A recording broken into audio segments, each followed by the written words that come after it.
morning, everyone. Thank you for joining us today. My name is Justin Reynolds. I'm the middle school principal, and I just wanted to give a quick welcome on behalf of all of our divisions, ES, MS, and HS, as we have this parent session for everyone this morning. I want to give a special shout out to our middle school counselor, Miss Mira Nasser. If you don't know her, she coordinates these talks throughout the year on behalf of the school, so we're greatly appreciative that she does that, so thanks, Mira. Today we have the great pleasure of welcoming back Dr. Daniela Salazar. This is not her first time at DAA. She's been here, she's a familiar face, and so today she's going to share some important information with us all, and something certainly that hopefully we can take some of those nuggets and apply to our lives pretty quickly. So Daniela, she works with groups, she puts on workshops like these, she does one-on-one therapy for a wide range of age groups. So we're eager to see what she's going to share with us today, and hopefully we can walk out better parents than we were walking in. So, Dr. Danielle. Good morning, everyone. Is the mic working okay? Yes. I will say, excuse my voice today, I'm recovering from a little bit of a cold, so I will say that now in case I have to cough or my voice is running out. But I'm really excited to be with you guys today. I see some familiar faces from past events where I have been here talking to you guys as parents. For those that don't know me or know Lighthouse Arabia, I want to introduce Lighthouse Arabia to you guys. We are a well-being clinic in Jumeirah, and we have more than 30 different clinicians from all over the world that work with all different age groups, from prenatal stages all the way to couple and family therapy. And it is a place where, if you haven't been, I will invite you just to check the premises out, because it is a very relaxing and it has a very cozy feel. When you walk into the place, you don't feel like you're in a well-being center, you feel like you're at home. And I think that's one of the special things that Lighthouse Arabia has to offer. Today, we will be discussing parenting, which is such a journey, a roller coaster of emotions. And I will say that there is no right way to do parenting. I want to start off with that. I will be giving you some ideas of how to parent and maybe a framework of parenting. But I don't believe there is one unique way or one right way to parent. And I say this today because I get a lot of parents coming into my office and ask me, am I doing the right thing? Am I going to mess up my kids for the rest of their lives? Am I traumatizing them? Is this going to stay with them for the rest of their lives, and am I going to be causing little monsters, or is this going to be the end? And the answer is no, right? There's so much that you are already doing that is giving your child safety and trust and comfort, and you guys are raising wonderful kids. So all I will be doing today is just giving you a framework that you can work with, or you can just feel reassured by when you are parenting your own kids. There's a lot of factors that come into play when we're parenting. One, the place that we're in, where we live, right? Because it's not only what we want to teach our kids, but the school that they go to, the community that they're part of, friend groups that they're part of, right? That's all part of raising children. The second thing is our family values. Right?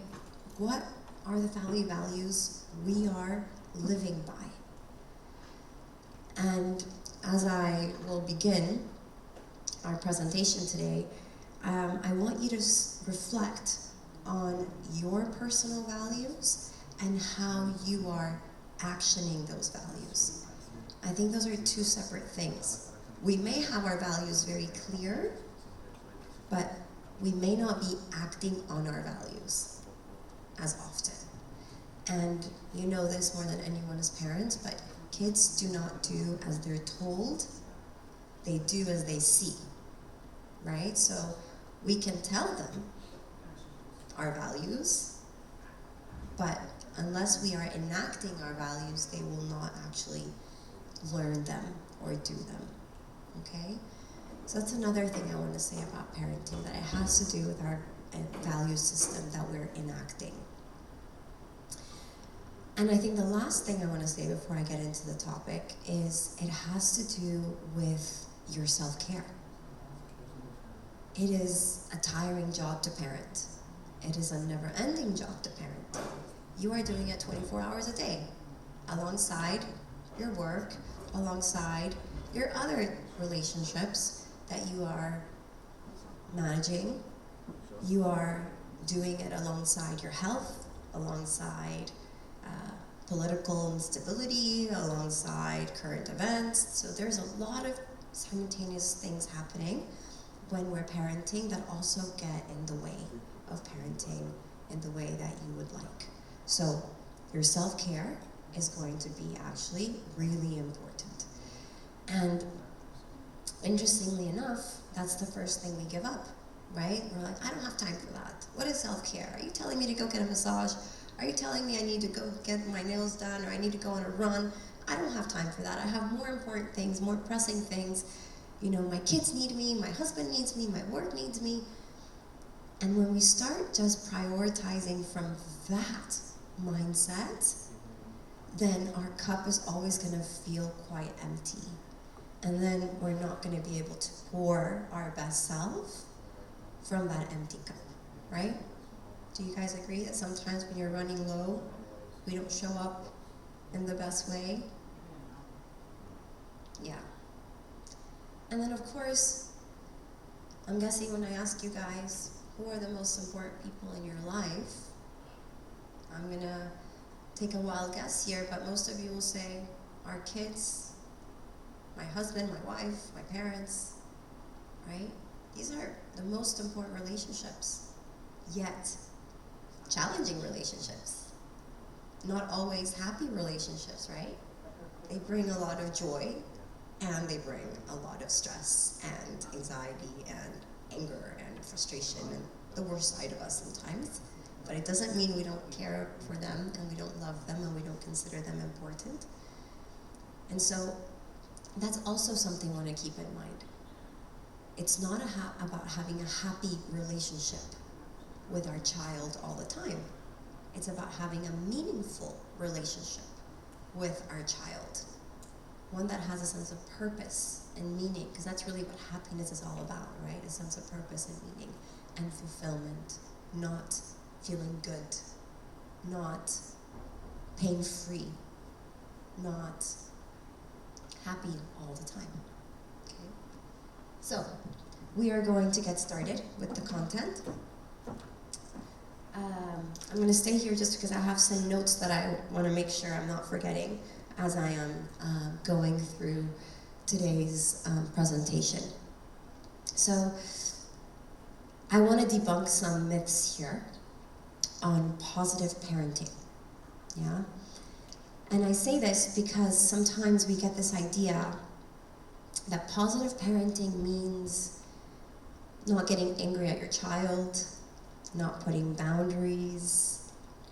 You know, some parents come and say, what is this fluffy new age stuff with positive parenting? You know, I was raised in a family where there was limits and boundaries, and I would never imagine talking back to my parents, and I would have never imagined, and now these kids are spoiled, and this positive parenting era is actually spoiling my kids more and more. So I don't buy into the positive parenting lingo, some of the things that I hear in my practice. And it's not about that. Positive parenting is not about not having boundaries or limits. It's actually about the way that we put those boundaries and limits. It's the way, it's the how. It's not the lack of. We're going to learn how to have a strong foundation with our kids so we can put these boundaries and limits in a kind and loving way, in a way that they will learn from them, not fear us. Because if we look back, maybe the way that we were raised, and maybe I speak this for myself, when I was growing up, it was very strict, a lot of black and white, no wiggle room, but I would say it was fear-based. You know, if I didn't do this, I would get in so much trouble. Or if I didn't do it, perhaps, I don't know, no one was going to talk to me for a few hours or maybe a day or so. And I was feeling really anxious as a child trying to find that conversation or that point of connection again. And so when a child fears that the connection and the love with a parent will disappear, that automatically causes a sense of unsafety, dysregulation. And so, if you think about it, we are creating a foundation of children that will consistently need reassurance and validation from others in all sorts of relationships, whether it's at work, whether it's with their partner, whether it's with friendships. And we're seeing it even now with some children where resilience is lower than ever, right? A little bit of difficulty breaks them down. And that comes from a need of constant reassurance and validation. Now we need to ask ourselves, how much safety and stability am I giving my child through my interaction with them? Am I being consistent? Am I being transparent? Am I being predictable? These are things that kids need on an ongoing basis, right?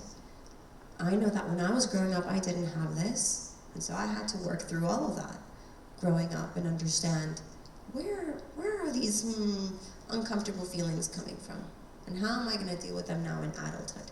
So now you're here to learn those foundations of how to raise confident, resilient, strong, curious, playful kids. Okay, we're going to change the slide now. Oh, I have the clicker. Sorry. Okay. So I've said there's no way of actually going around parenting, but we can talk about healthy parenting. I think that's something that I do feel we want to focus on. Healthy parenting. Knowing yourself so you can be the best parent for your child. And knowing yourself means knowing your story, knowing your background, knowing the way that you were raised. And so I want to have a little bit of a reflection time with you guys right now to think back at your childhood, your parents. Who did you feel closer to growing up? From the ages of maybe 5 to 13, who did you feel closest to and why?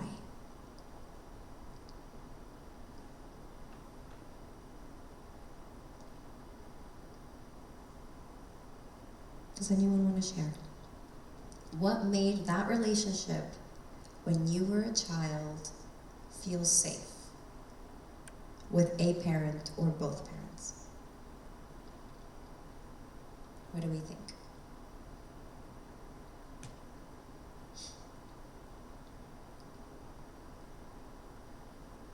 What worked?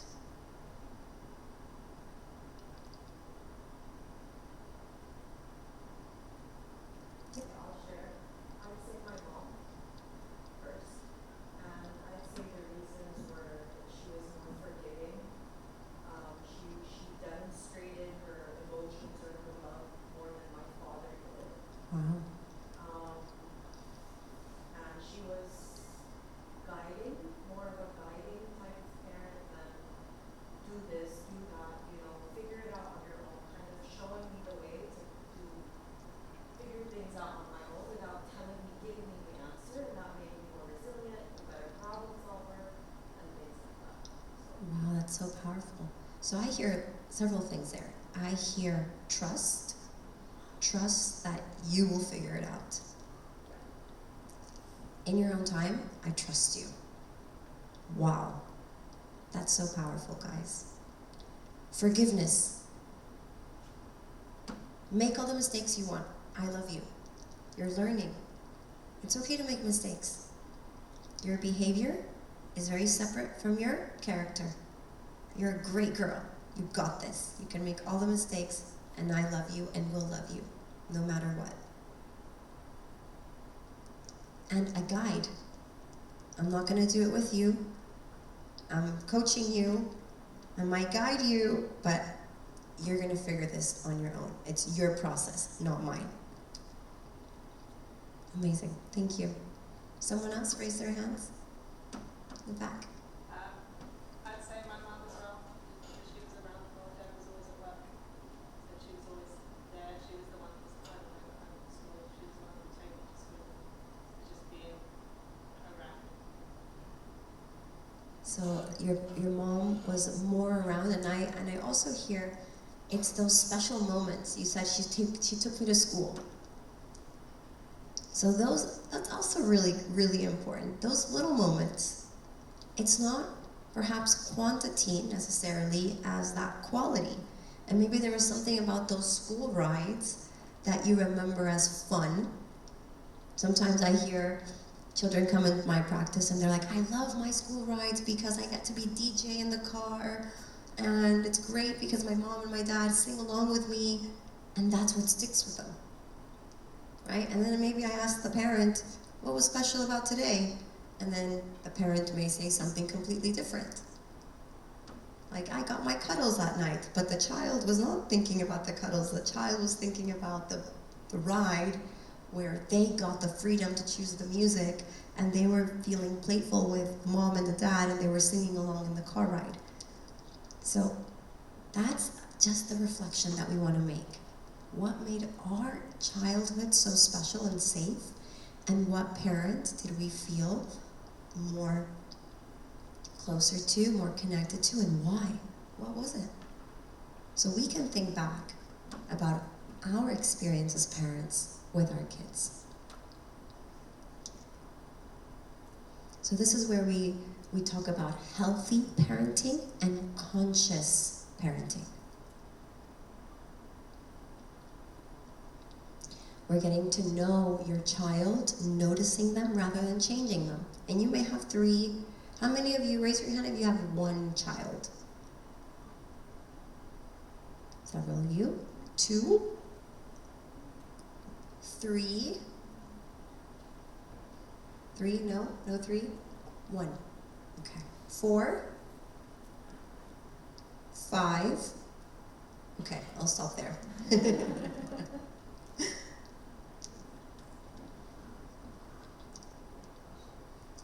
So, did I skip one? Yeah.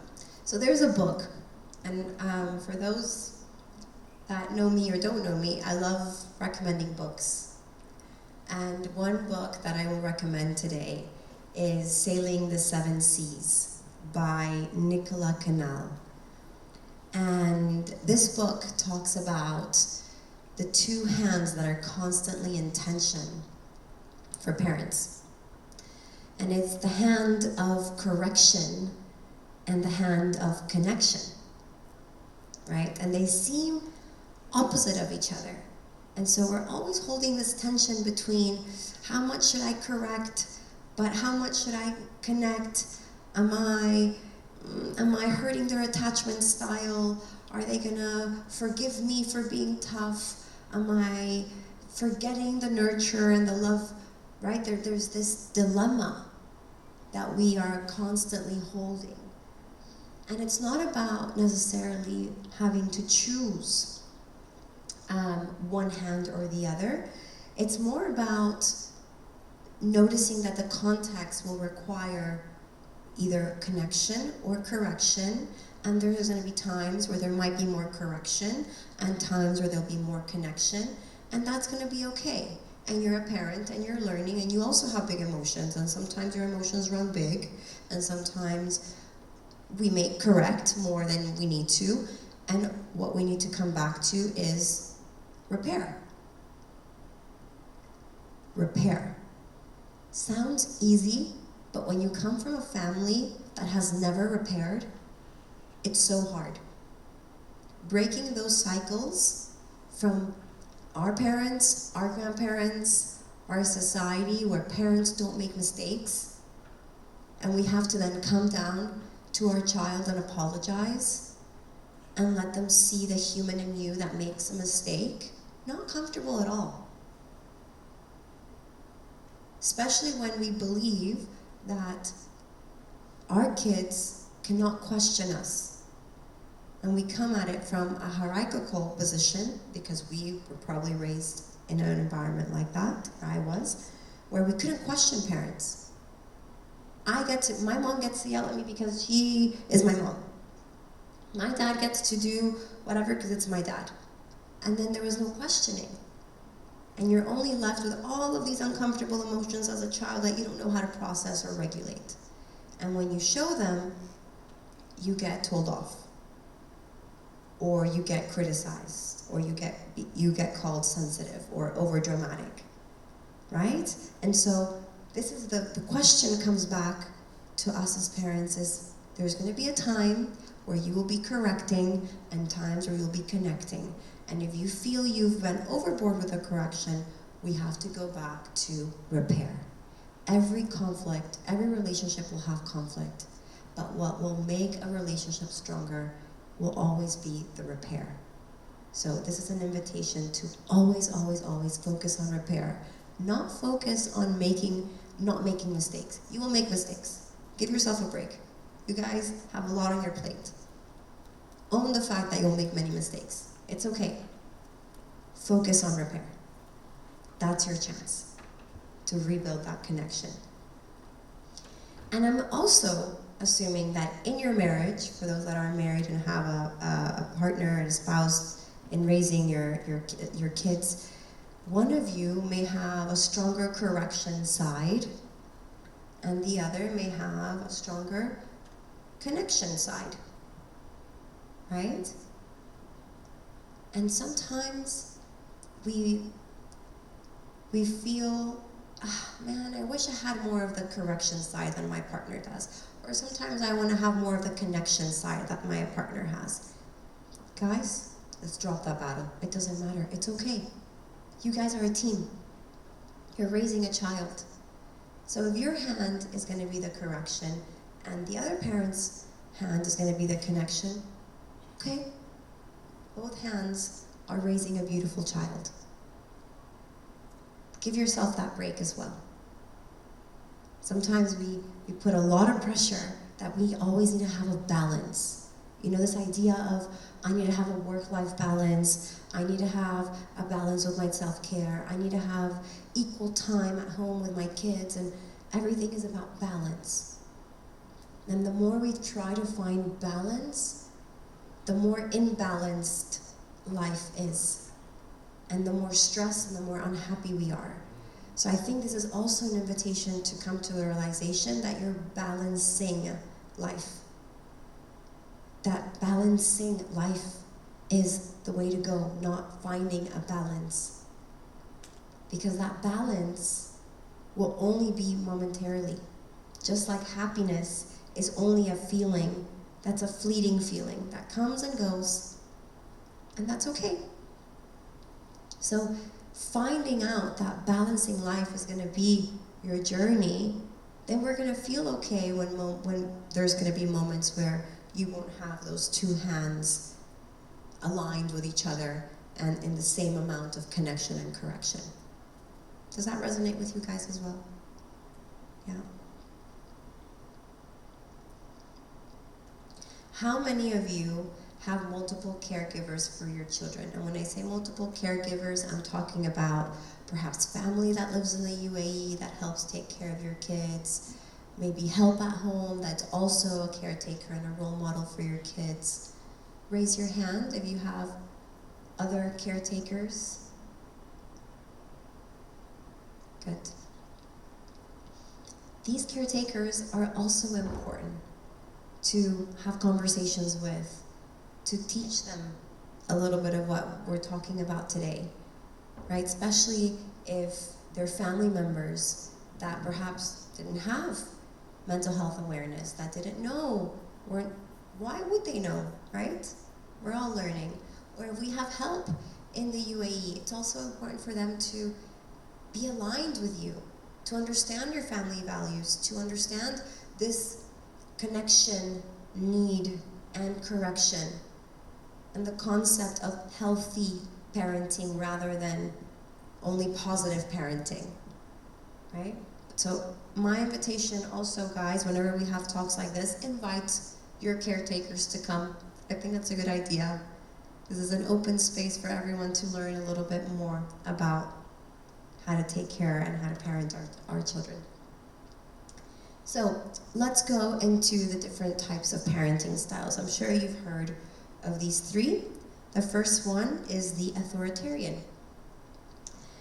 When we have too much dominance and too much correction, it becomes rigid, it becomes black and white. There's no choice, right? It's harsh, it's scary, it's loud. And if it's not loud, it can also feel punitive because it's the silent treatment, right? I don't matter. You don't care about me, you don't see me. And so what the child learns here is to feel love, I better behave. Now, that's a problem because as children are developing, right, their prefrontal lobe, and you know this because you've heard me talk about this many times, hasn't been developed and won't be developed until they're 21, 25 years old. And so their role in growing up is to test boundaries, to not follow the rules, to not do as they're told. That's their job growing up. And why is that their job? Because they need to understand for themselves what is right, what is wrong, what's going to get me in trouble, what's dangerous, what's not dangerous. And so they do as they see, they don't do as they're told. And if you're teaching them through an authoritarian style that love equals obedience, we're taking the opportunity that they have to be themselves, to trust themselves, to explore by themselves. And just a second ago, I asked you guys what made you feel safe with your parents, and you said, it was my mom because she trusted me. She let me do things. She gave me choice. That's so powerful. I trust you. You're gonna figure it out. And if you're gonna make a mistake, I'm here witnessing that mistake with no judgment because my love is unconditional. So authoritarian starts generating a fear-based behavior where the rules will be, I better behave to feel loved. I cannot question authority. So imagine that in the workplace, imagine that in a romantic relationship, imagine that with peer pressure growing up in school, right? So lots of red flags there. Let's jump to permissive. Permissive, no boundaries, right? We respond to whatever the child needs, but no boundaries there. Very lenient, no structure. When we are in a place where there are no structure, then it still feels unsafe because I'm gonna be in danger and my caretaker will not be there to protect me. Not only that, but I won't necessarily know what my moral compass is, what is right, what is wrong. I may come from a permissive household and I'm gonna come to school where there are rules and boundaries and schedules, and all of a sudden, I'm gonna be getting in a lot of trouble in school. Why is that?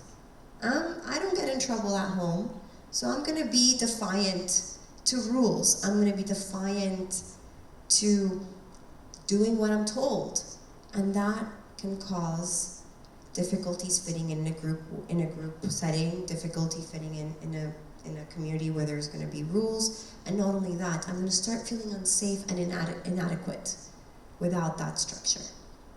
So the aim that we want is the authoritative parent where there is high expectations with high support.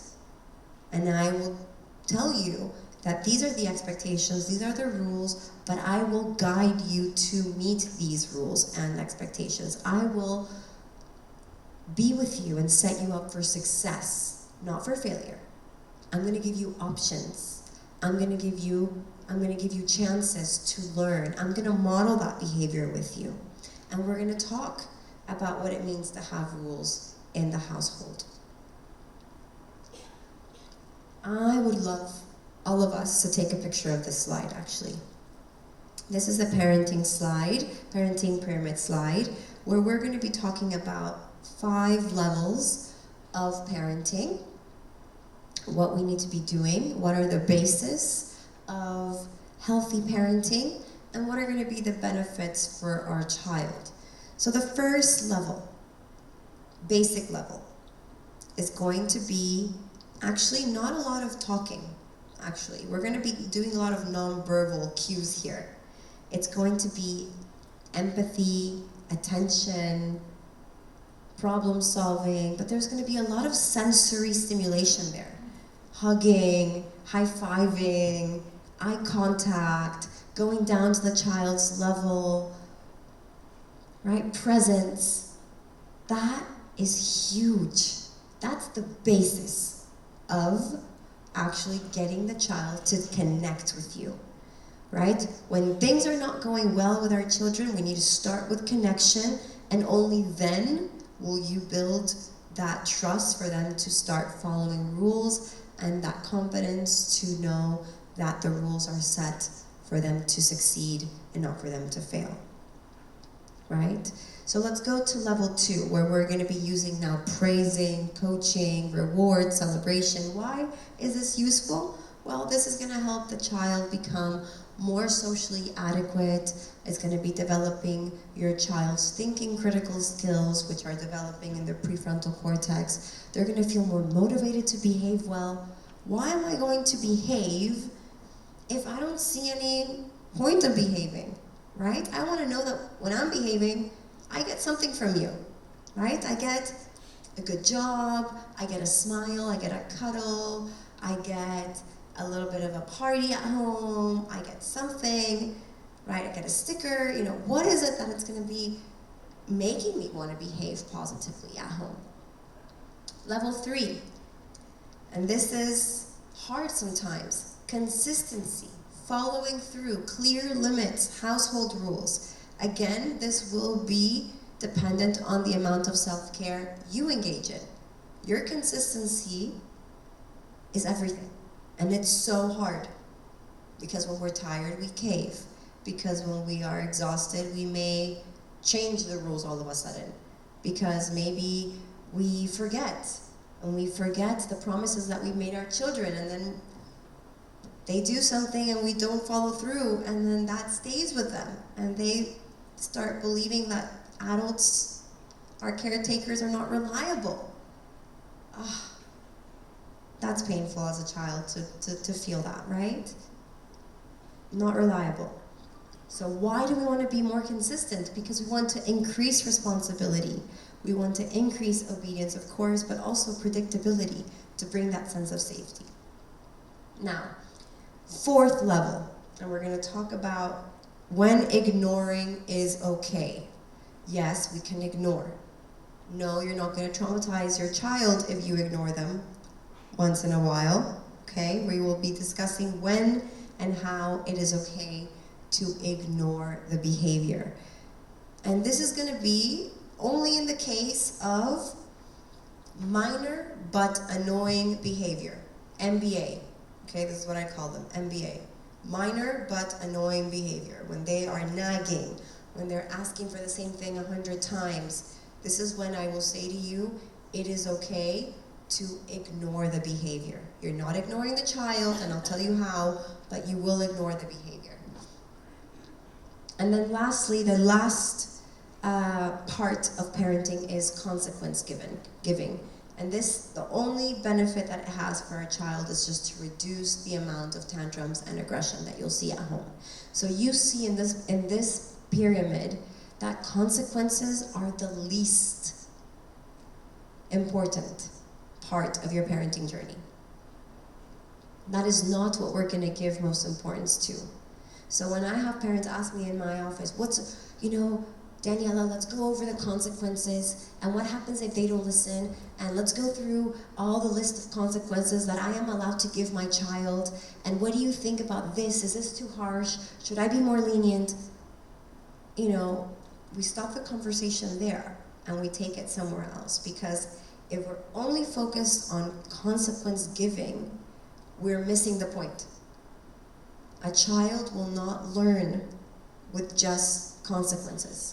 A child needs to feel connected to then understand the need of a consequence. And even after feeling connected, there needs to be playfulness. There needs to be other aspects of the relationship that feel fun and safe before I'm even going to listen to you, right? So this is an important slide for all of us.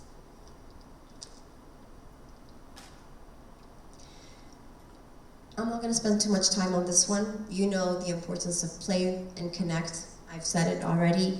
But why is playing with your child important? And guys, as frustrating as it can be, as annoying as it can be sometimes to sit on the floor, play with your kids, look at the video games they like, get involved in their world, please do it for 5-10 minutes. You don't have to do it for hours. A couple of minutes is going to be more than enough for your children to feel your interest. Those 5 to 10 minutes are going to be everything for them to feel that connection, for them to actually know that you trust them, that you like what they're doing, to know, you know what, I'm going to cooperate with my mom and my dad whenever they give me a rule, because they spend time with me. Just yesterday, I'll share a story that happened yesterday. I had a teenager come in to my office and she said to me, something really exciting happened to me today, Daniela. I'm like, really? What happened? And she said, my dad sat with me and started watching a Netflix series that I've been wanting to watch for a long time. And I said, that's so amazing. And tell me why that was so special for you. And she said, he's never wanted to watch anything with me. He's always criticized what I like watching on Netflix. And so yesterday, he sat with me and not only watched one episode, but watched 2 episodes with me. And we're already planning when we're gonna watch more episodes together this week. And I cannot tell you the happiness that this situation brought this girl. When I tell you, her eyes lit up, full smile in her face, the whole session. So grateful that time was spent together and there was genuine interest. It wasn't the dad on the phone as they were watching the show. It was full presence. I'm here, I'm witnessing what you like, I'm curious, tell me more, when are we gonna do it again? So whatever that looks like in your home, this is just, I will be encouraging you guys to do that. Definitely will increase the attachment style, the self-awareness of your child as well. Parenting is not about techniques. It's about the relationship. Let's stop looking out for techniques. Techniques will not get you anywhere as far as that connection and that relationship will. So, if you don't do this already, I will encourage you to please start having, especially with your older children, giving a time where there is no phone a name, right? So this is a no phone time, whether it's dinner, whether it's playtime on a Friday afternoon, whether it's breakfast and puzzles in the morning on Saturday after you guys wake up. It's play, no phone time. We're not gonna have our phone. The next way to sort of build that connection is we're gonna fill up. It's called the fill-up game. And the fill-up game is we're gonna fill your child's cup with attention. And it's not gonna be activities that you guys like. It cannot be, I'm gonna take my child to the grocery store. I'm gonna take my child to my doctor's appointment because I haven't been with my child, so we're gonna bond in the car on the way to my doctor's appointment, right? And I'm sure we all do this. It's okay, but we wanna make sure we're filling up the cup with things that they want. So it's gonna be a task that to ask your children to give you a list of things that you guys can do at home, nothing materialistic, to go to Bounce or to go to Mall of the Emirates, to Virgin to buy a toy. That's not what I mean. We're talking about quality time, activities at home that are gonna fill your child's cup. And we're going to ensure that those activities are made during the week. And you're gonna actually have a little jar with the activities that you did together during the week. It needs to be visual for kids. A lot of these activities, they don't remember. Time for kids doesn't work in the same way as it does for the adult, right? So half an hour for a child is nothing. 5 minutes is nothing. 5 hours is nothing. Time flies for them. That's why screen time becomes such an issue.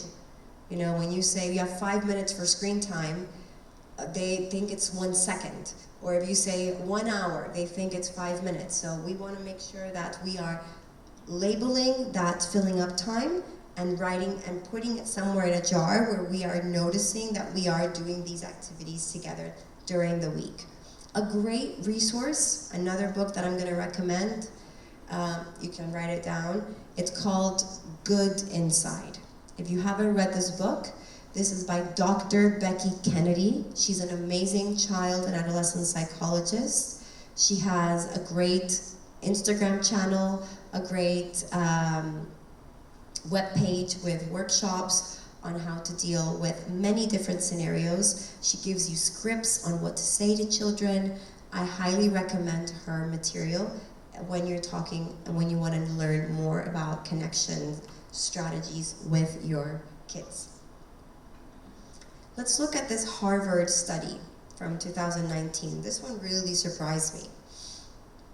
So this Harvard study in 2019 actually showed that the amount of parental warmth that the child perceived will actually dictate, number one, how successful they will be in life in terms of income. Did you know, and this is actually really interesting for me, that those who experience parental warmth in childhood, specifically with the mother at the beginning, earned, and this was in the US, earned more than $87,000 a year and were more effective in work. You know, you would think, how? Why? That's interesting. Why do you guys think that's the case? Why is there a correlation between parental warmth and success, professional success? Yeah, I think it's the reassurance and confidence. Confidence. Yeah. That was definitely one of the factors. Anyone else? I guess.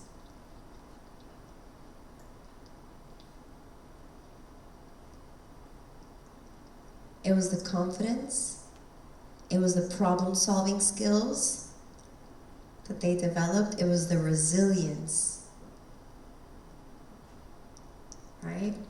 So we know that actually at a political level, like a public sector level, we need to have parenting courses for schools. We need to have parenting courses at, you know, the social level. That we need to do more for parents, because if we know that this is one of the bases, one of the foundations for our kids' success and safety and economic success, right?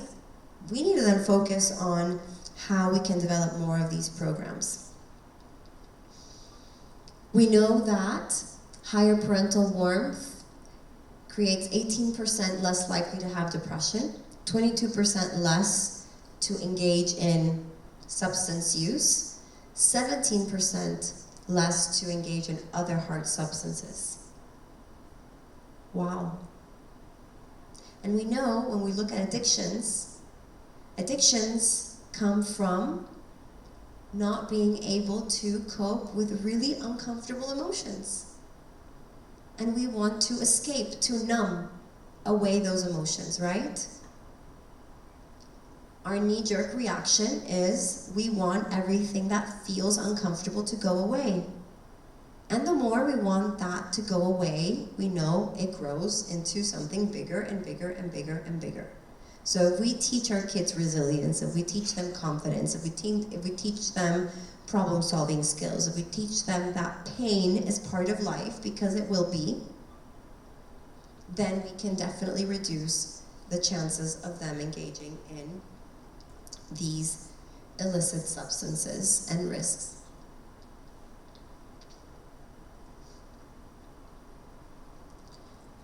We've talked about that. Okay, so specific encouragement. We talked about coaching, right? We said it's so important for a child to feel coached. We're not going to show your child how to fish. We're not going to give the children the fish. We're going to teach the child how to fish, right? Like the saying goes. So when a child comes to you with a social issue, we're not going to tell our child what to tell the friend to solve the issue. We're going to ask the child how that situation makes them feel, right? And we're going to ask the child, what would you like to happen from this situation? Oh, well, Mom, I really want to be friends with her again. Okay, so if being friends with her is important, how would a friend behave? You ask reflective questions, right? But this takes time. I think what happens with parents, with us, is the lack of time. And because we don't have the time and we feel we have many other things to do, we jump the gun and we problem solve for them, more often than not. So, there are going to be times where we will problem solve, but let's be intentional about also allocating time. Maybe if it's not every day, it's every couple of days, to actually sit and ask these reflective questions, to teach the child to actually find the solution on their own, so we can really be that coach for them. We know that with praise and encouragement, you're going to teach them mastery. You're going to teach them that, you know what, you're valued, you're loved. And we know that actually with coaching, you're going to teach them what are the expectations that they need to meet, and you're going to guide them to meet those expectations and set them up for success, as I've said. All of these specific encouragement skills are going to help them have a good self-esteem, improve thinking, critical skills, which is really important, and social skills. Speak to your children as if they're the wisest, kindest, most beautiful humans on earth. For what they will believe is what they will become. This is key. Have you guys seen these videos on the internet that I find them so cute? And we all think they're cute probably, but ask yourselves if you've done it with your child, where they're in the mirror and there's a mom and the dad and the child, and they're in front of the mirror, and then the parent says, repeat after me, and the little child says, you're wise, you're kind, you're strong, and the child repeats it in the mirror. Have you seen some of these videos before? It becomes an unconscious belief. You know, I'm strong, I'm wise, I'm loved, I'm wanted, I'm smart, I'm capable, right? Let's bring that back. Let's bring that back.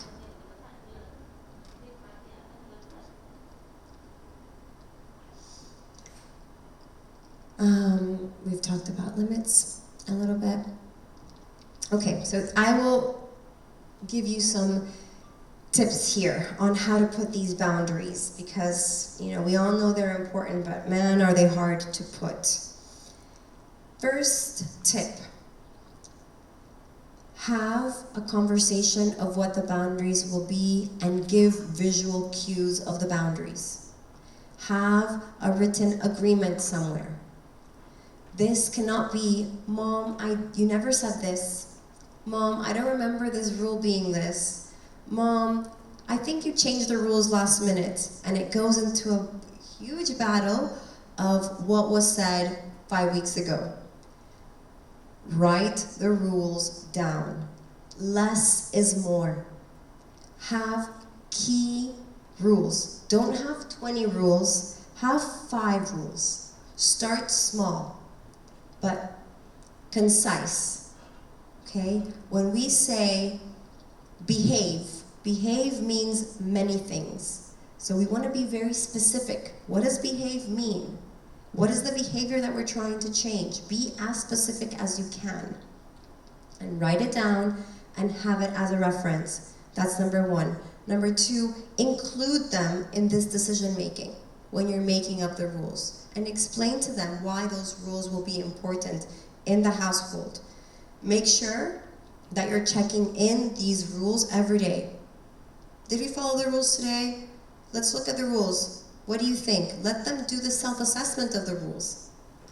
Instead of us being the ones telling the child, you didn't do this, you didn't behave well, you forgot to put the laundry where it needs to be. Let them tell you, is this done? How do you think you did? Let's look at the visual cues of the expectations and you let me know where you think you are. Consequences need to be discussed beforehand, and it needs to be the same consequence every time. It can't change. Kids need that predictability. Just like whenever you're crossing a red light, you know you're going to get a fine, and you're going to be expecting that fine. Kids will need to be having the same type of clarity with you. So these are just some ideas of visual schedules and visual rules that I suggest you guys can get. These are just icons you find on the internet, and you can add timings to these. You can put this in your kids' bedroom so that you reduce the nagging and reminding. It's less triggering for the parent and the child. The child can just have that visual cue and he knows exactly what he needs to be doing. Challenging behavior. Let's remember, behavior is a messenger. Children are not bad children. They're not. They're trying to tell you something. There's something there that we're not getting. Whether it's a basic need, are they tired? Are they hungry? Are they having a struggle in school academically? Did something happen with a friend and maybe their anger is coming out at home? That happens a lot. They come home with a mood and we take it personal.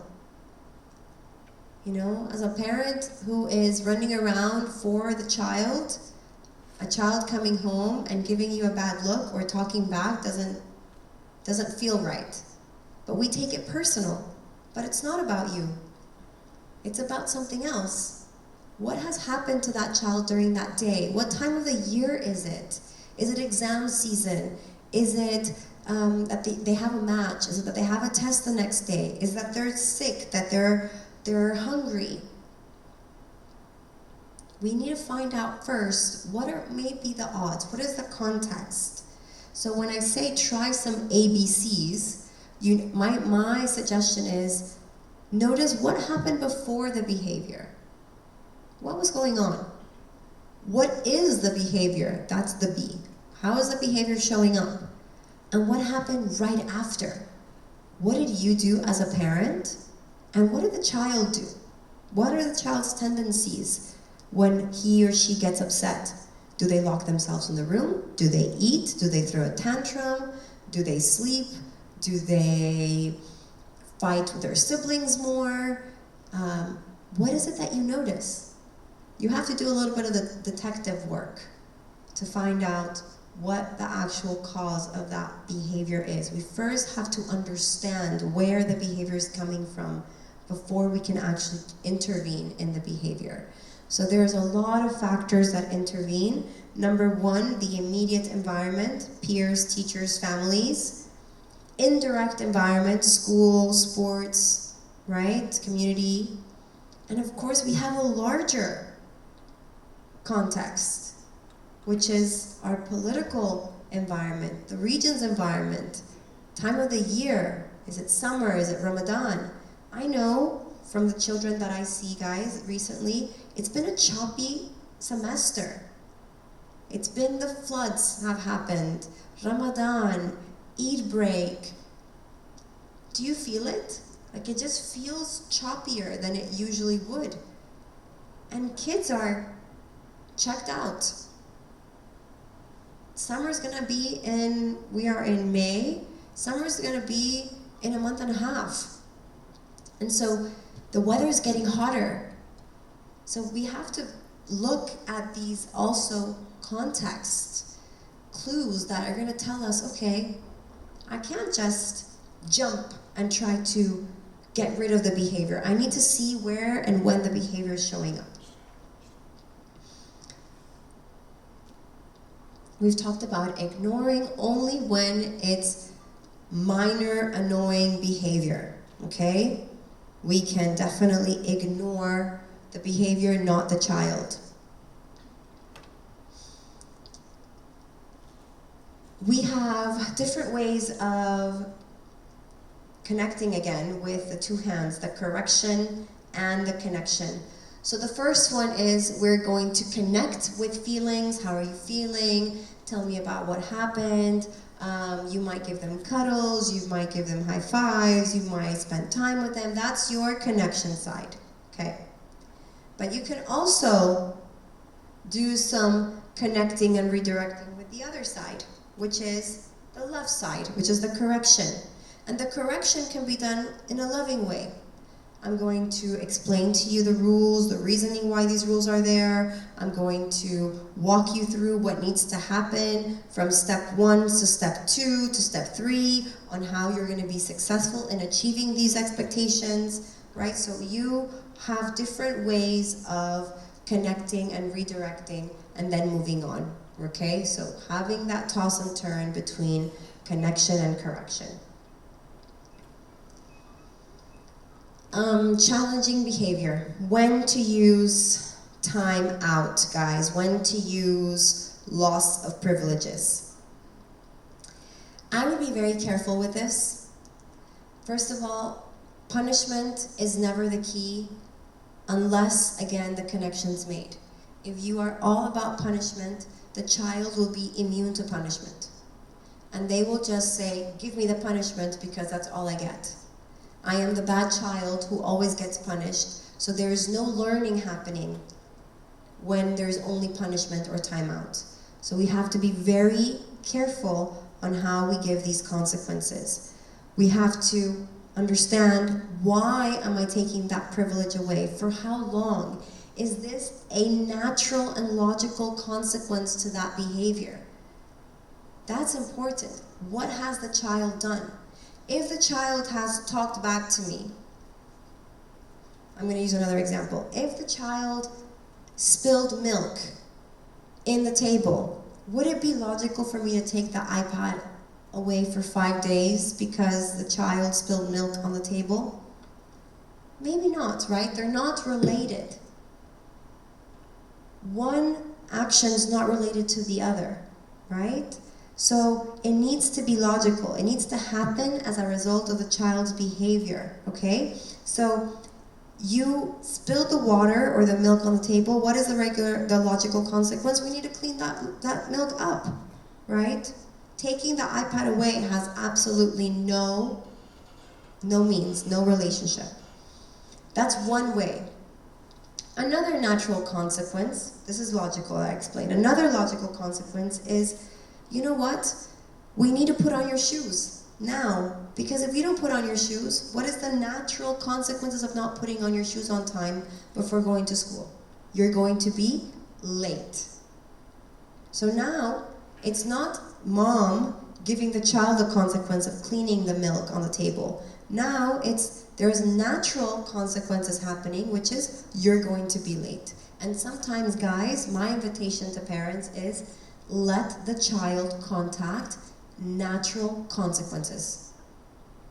Sometimes we rush to get their homework done and we do their homework, right? Sometimes we go We rush home and bring their science book to school so they don't get in trouble.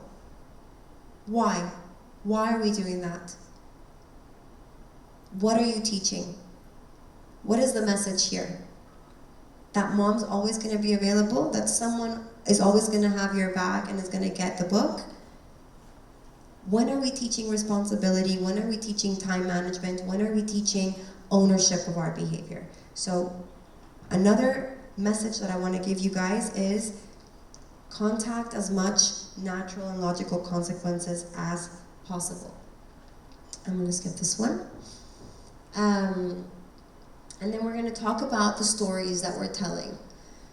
Okay, there are a lot of events happening in the world right now that are very hurtful to our community.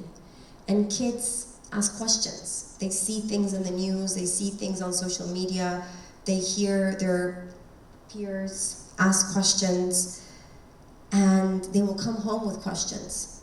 And it is your job to answer these questions honestly with a child-appropriate language. What you will say to a 5-year-old is not the same of what you will say to a 14-year-old. But I will always encourage transparency and honesty. Now, on how to say it, we can talk about that together. You can ask me, you can ask your teachers, you can ask other parents, but we want to make sure we're not lying, we're not hiding things. We are just adapting the language to the appropriate age that they're in. We need to name things. If we don't name them, we can't tame them.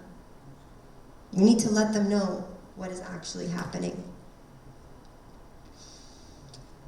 Conscious parenting, guys, again, going back to doing all your inner work, okay? This is also you. Your work matters. If anything, sometimes I say, you know what, I want to see the parent for therapy, because I think when the parent comes to therapy, then there's going to be magic that's going to happen with the child. Because the parent gets to know themselves better, we can build more consistency, more trust, and the child will feel a lot safer. Okay, I know we're running out of time, so I'm going to leave you here with some resources. Again, the Good Inside podcast, book, webpage from Dr. Becky Kennedy. The Whole Brain Child, who we love that book. The book you wish your parents had read, amazing book as well.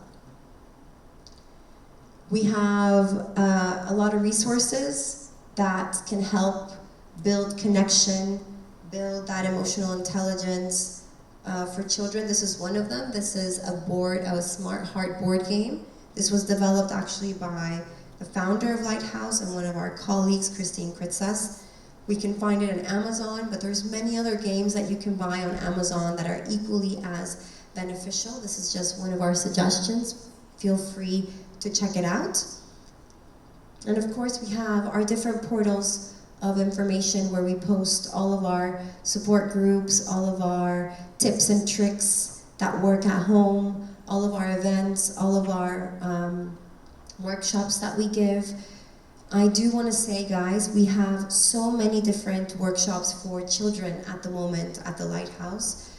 In case you're interested, we have a social skills group happening for children from 7 to 9.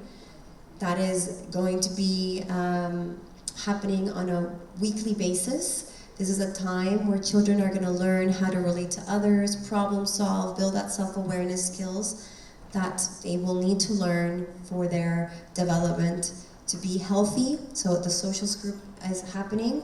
We are also going to have a vision board workshop for teens, how to manifest their dreams, how to contact with their values, how to embrace and really enact the teenagers that they want to be. That's also happening.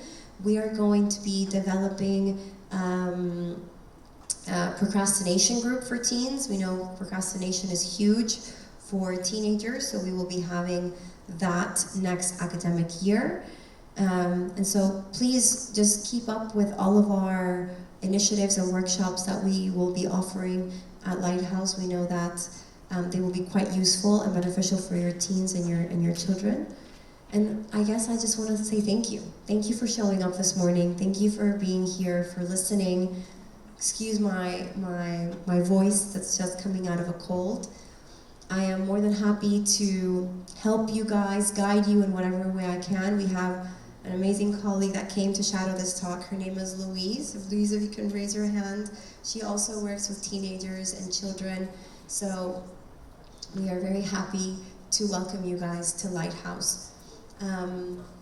This is the end of our talk. Thank you guys very much.